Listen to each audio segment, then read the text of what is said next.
All right, guys. So today we're going to talk about setting appointments, and I believe that 80% of what we do here is learning how to set appointments when you're a brand new agent.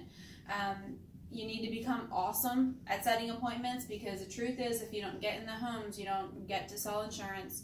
You don't get to help families with insurance. So mastering the phones is imperative.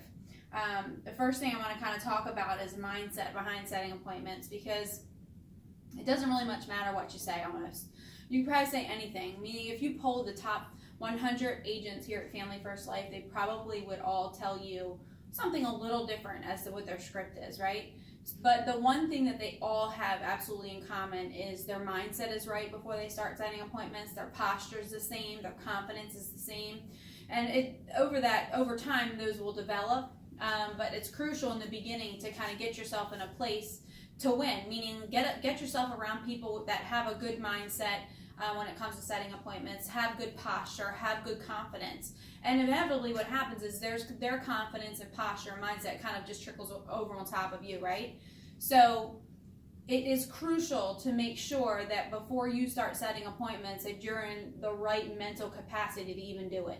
Meaning if you just, if you got a lot of garbage going on at home or whatever, you just kind of leave that stuff at the door. Meaning like when you step into the office and it's dial time, like it's game on, your game has got to be on point, okay?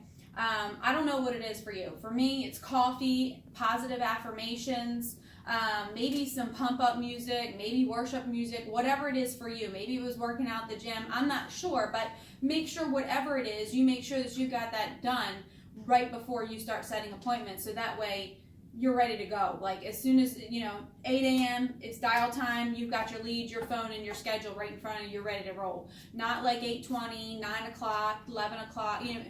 It's like, let's just get after it and get going, right? So your mind has to be right. For me, positive affirmations work. They work for a lot of people. I know a lot of people use them. I love setting appointments. I'm awesome at setting appointments. Everybody who talks to me is going to set an appointment with me. I set everybody I speak to, they're all going to pick up. They're waiting for me to call them. So those are just some of the things that I use in the beginning, and I still use even to this day when I get ready to set appointments.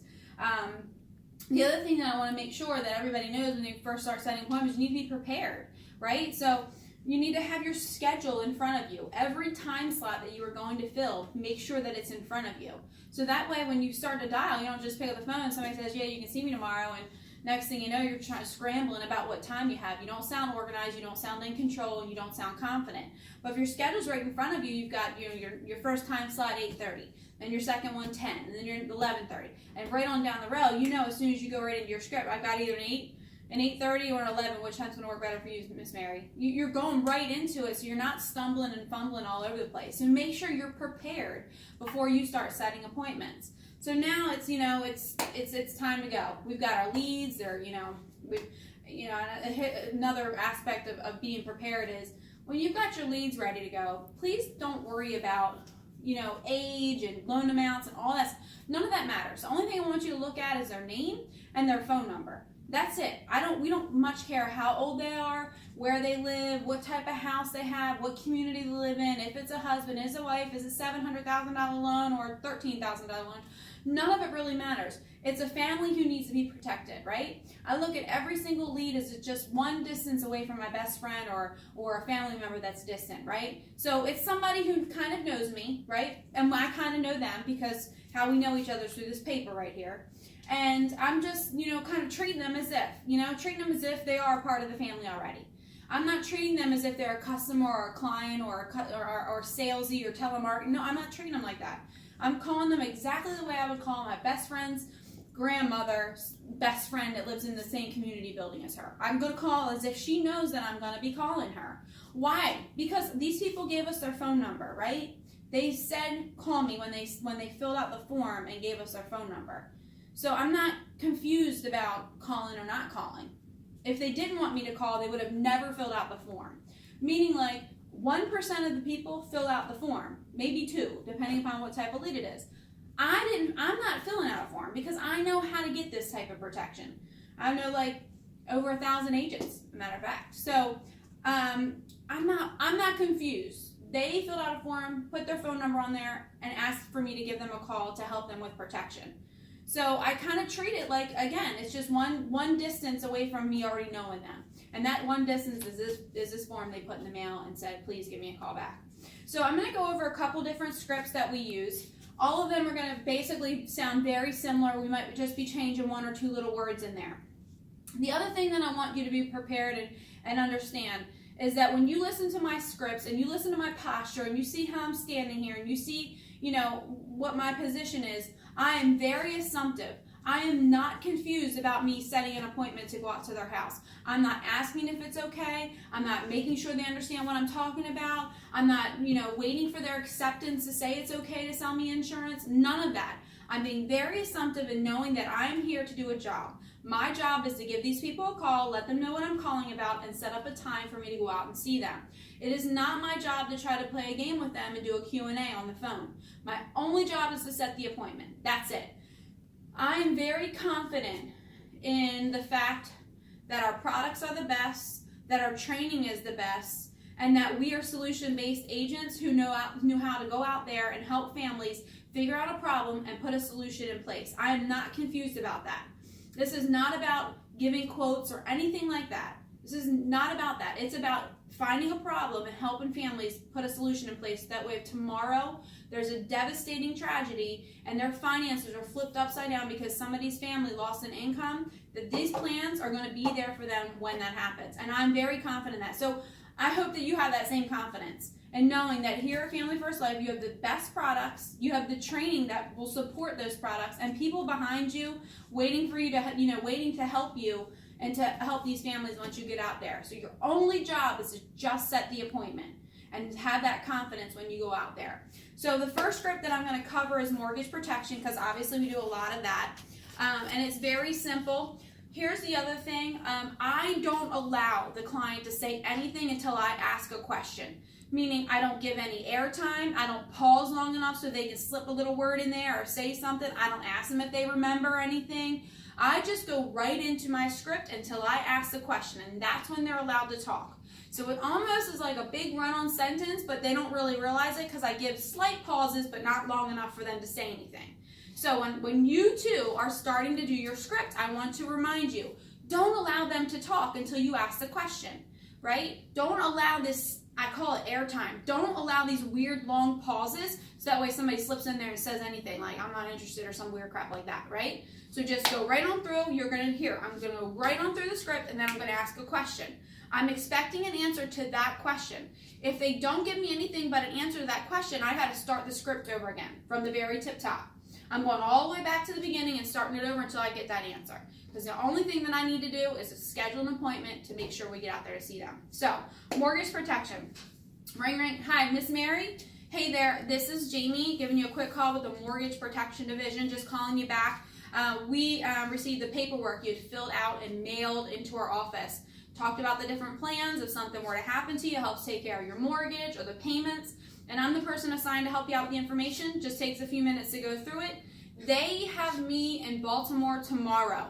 Now, do you work during the day or in the evenings? All right, so that's the script. I need them to answer what their work schedule is. If they say anything other than what their work schedule is at that very moment, I'm starting the script over again. And then when I get to the question, I'm going to say, so did you say you work during the day? I'm asking it the same way, just a little bit different. Okay? All right, so that's a mortgage protection script. The next script I'm going to go over is a final expense script. And with the final expense script, at this moment, I'm talking about the card that they filled out in the mail that, the direct mail final expense script, okay? So it's ring, ring. Hey, Miss Mary. Hi there, this is Jamie giving you a quick call with the Benefits Center. I'm just calling you back. Looks like you had filled out a postcard the other day and mailed it into our office. It talked about the new state regulated programs that cover your final expenses or your burial costs or life insurance. And our office has just been assigned to help you out with the information, see which program you qualify for. Now, they have me in Baltimore tomorrow. Are you retired now or are you still working? Okay, so that's the final expense direct mail script. And if you notice, I don't know if I did it or not, but when I'm talking on the phone, I use speakerphone, and I'm doing hand motions. Because I feel like it doesn't sound like I'm reading a script. They can actually hear me say the postcard. Like I make that signal with my hands, right? That you filled out and mailed back to my office, okay? So these are just like, the words that you hear me emphasizing are exactly how I do it when I want them to hear calling you back. The postcard that you filled out and mailed into my office. I'm emphasizing those words on purpose because those are the words I need them to hear. When they pick up the phone and they have somebody talking to them, their little mind is going a mile a minute trying to figure out and remember what it was that they filled out and mailed to us. When I'm emphasizing those words, it eliminates those weird objections that I could get when I wasn't as strong on the phone, right? So emphasize those same words that I'm emphasizing so that way you don't get as many objections. If you say those words weak and mousy, you're going to probably get a lot more objections. Like, what are you calling me about? What's this about? When are you have to come to the house? See, I'm saying they have me in Baltimore tomorrow. See, if I said it mousy, they would try to tell me to come out next week, right? But because I said tomorrow and I emphasized that word, they know that my schedule's filling up for tomorrow. So I don't get a lot of this, oh, next week, oh, Tuesday, can you come back Friday? I don't get a lot of that because I'm emphasizing these words that eliminate those objections. And I'll suggest you to do the same thing. The other lead that we're using a ton of are the call-in leads. A call-in lead just means that they got a card in the mail. It's talked about the mortgage protection. We're even doing it now for final expense. So same scenario. Hey, Mary. Hey there. This is Jamie Euphemia giving you a quick call. Mortgage Protection Division. Just calling you back. I know you'd gotten a postcard in the mail that talked about the different plans. If something were to happen to you, helps take care of your loan or your payments. And I'm the person assigned to help you out with the information. Just takes a few minutes for me to do so. They have me in Baltimore tomorrow. Now, do you work during the day or in the evening? So, again, same scenario. I'm not waiting for them to say anything. I just go right to their schedule. I'll let them know who I am, what I'm calling about, the card, said about the mortgage protection, and I'm the person assigned to help them.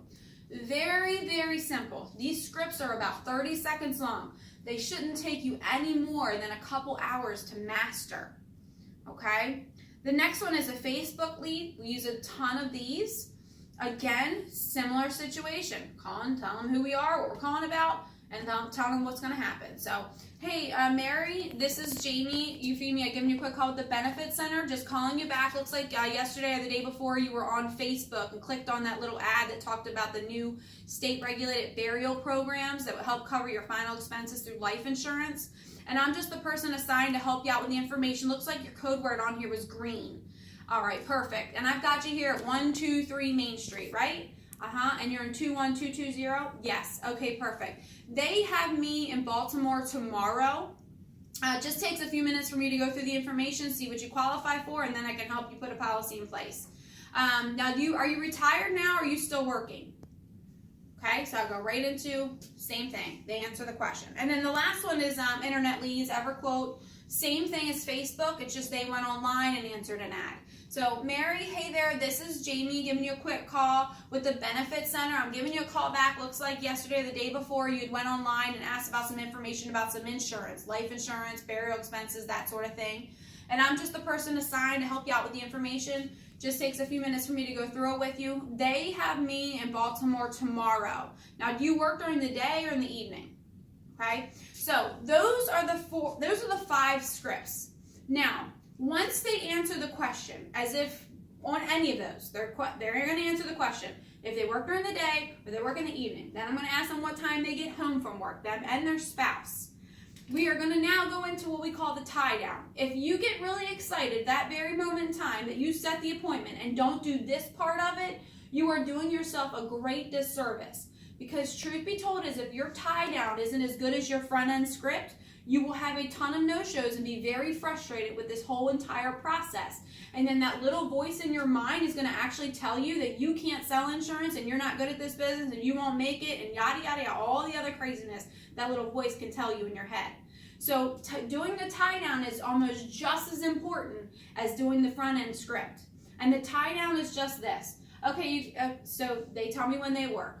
Perfect. You guys usually get home after 5? You and your husband both, right? Yes. Okay, perfect. I've got either 5:30 or 6:15. Which time's going to be better for you guys? 6:15. Okay, perfect. And like I said, I've got you guys here at 123 Main Street, right? Okay, perfect. And that's in 21220? Yes. All right, awesome. And I've got you, like I said, my name's Jamie, Mortgage Protection Division.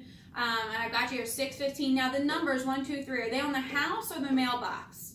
Okay, on the house. And perfect. And the color of your house? Okay, it's white. All right. And do you have like a doorbell or just like a friendly knock? Okay, friendly knock. And then the parking, is it street parking, driveway? Okay, perfect. All right, perfect. Well, Miss Mary, my name's Jamie again, Mortgage Protection. Got you at 6:15 tomorrow. Please let your husband know so he's not confused when I show up. 6:15 tomorrow. All right, see you 6:15. Bye. All right, so that's the tie down. I said 6:15 4 times if you didn't notice it in that one little short breath. And that's super important. They are ingraining 6:15 in their head. They are seeing me park in their street, looking at their white house, checking for the numbers. Is it on the house or mailbox? Giving a friendly knock or ringing the doorbell. Okay? They physically are seeing me get there. The tie down is so important that I promise you it will be a make or break for your following week in this business. Because if you set 8 appointments for tomorrow and all 8 are not there, you will be second guessing your abilities and your appointment setting for the next day when you get on the phone.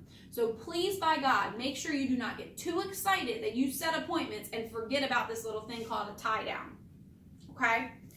So the last thing I just want to cover quickly is just kind of some things that might happen when setting appointments, right? Not everybody is going to just say, oh yeah, 6 o'clock, see you at 6, Tuesday, whatever. Not everybody's going to go along with your little script. There are going to be some people who inevitably just they want to give you some pushback, and it's no big deal. I talk about this all the time. If you make anything in life a big deal, it's going to be a big deal. But if you make anything in life not a big deal, it's going to be very minimalized and not a big deal.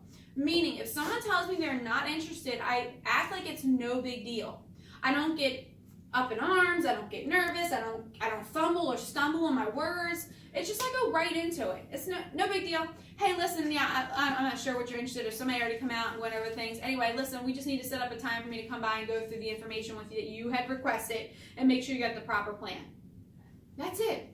They say they don't want me coming to the house. Yeah, I know. I wish I didn't have to come to the house either. Anyway, no big deal. It just takes about 10 or 15 minutes. It just makes somebody who's licensed through the state. Make sure you're alive, breathing, not taking a policy out when somebody's already passed away. Anyway, so did you say you work during the day or in the evening? So anything they could possibly say to me, they already took care of it. Also, no worries. Here's what I need you to do. I just need you to have that policy out when I come by to go over the information and just make sure you got the proper plan. I've seen some crazy stuff out there lately. Anyway, so you work during the day or in the evening? No matter what somebody says, and no matter how you overcome it, by God, don't leave it hanging there.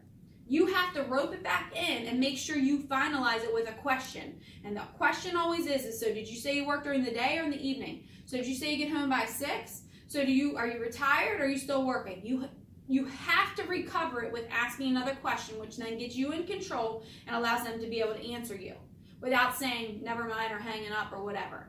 So if anybody says anything other than just scheduling the appointment with you, they say any of it, the best thing to say is no worries, I just need to come by and make sure you have the proper plan.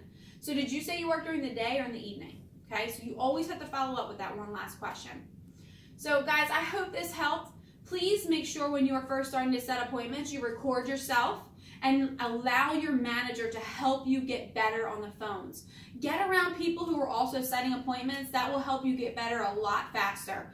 And you don't know what you don't know, right? So you don't know if you're good or not good. The only telltale sign that you're not doing good is you're not setting appointments. So if you are somebody who's just getting started or you're not setting appointments, I need you to get around somebody who sets a lot of appointments. And I promise you, just being around them will help you too set appointments. If you're near an office within a couple hours, get to the office. Make the commitment to be there 1 or 2 times a week. So that way you can get better faster. That's the key. I hope this helped, guys. Take care.